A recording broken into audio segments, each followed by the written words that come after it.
Hey everyone, today I'm going to be doing a small review of the T-127.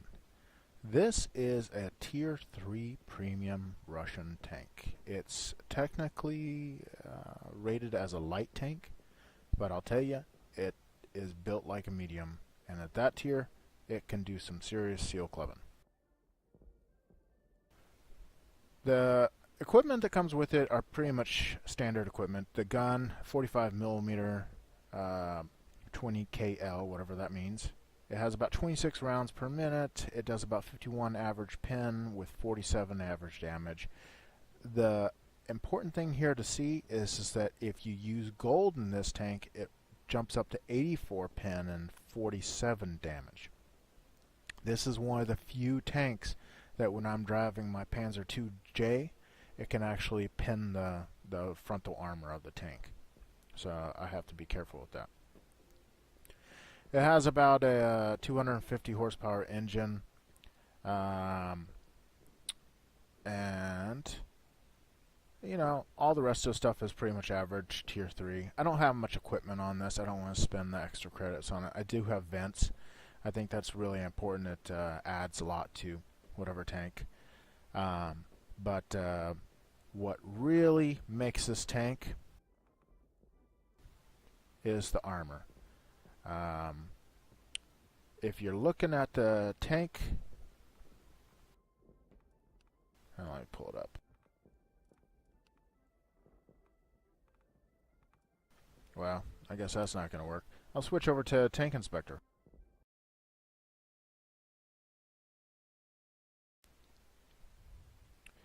Now here we are with Tank Inspector. You can see that I can rotate this around just like I would in the garage in World of Tanks. So let's look at the armor. What you're going to see with the armor is, you know, 30 right there, 30 for the lower glacis. The orange zone is about 40. The hatches right here are 30. If you can really get the viewports, 25. Don't even bother with the mantle, because at this tier you're just not going to pin it if you are tier 3.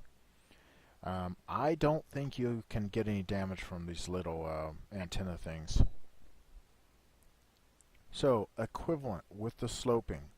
So that has a 15-degree slope, and that makes the equivalent of 37 millimeters right there, about 36, 37. Lower glacis again 36. This is an awesome tank because even if the tier 3 guys know to shoot at your lower glacis, it's the same armor rating as your upper glacis. At distance, if you are even a little hold down, all they're going to have is this big orange band to shoot at you, and that'll bounce a ton of shots. They're not going to pin your mantle unless they're really lucky or if they're in a higher tier tank. If you're facing this thing, your best option is to get around to the sides. Right here on the sides it's 30 millimeter, and that's a pretty flat surface. Even the side of the turret is also 30 millimeter. Honestly, this is one of the best armored tanks in its tier. If you can get around to the rear of the tank, you get this 25 millimeter spot, this rear hatch. And if you've got the elevation on this tank, and you can shoot down on it, the engine compartment is 15 millimeters. So that's good. So let's go back here. Now we're going to change the sniper view. And if he's a little bit angled, let's take a shot there.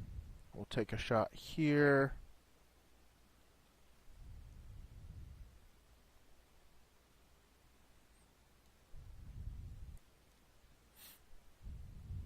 So you can see that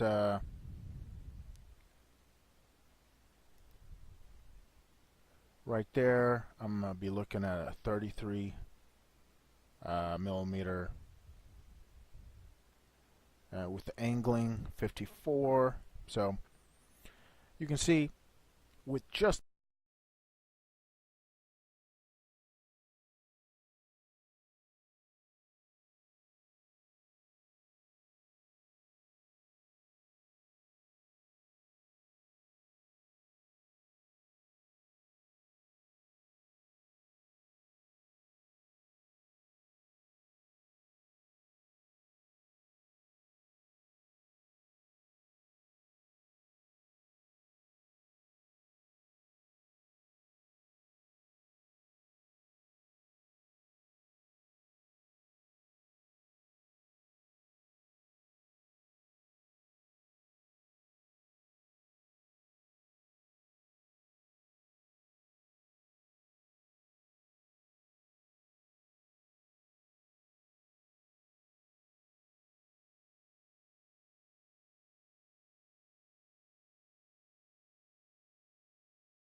So here I am on Himmelsdorf. I am platooning with Skolopendra, who is an excellent, excellent light tank player.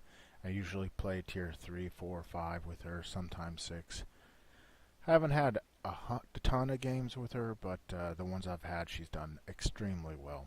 And that's why she has her 67% win rate.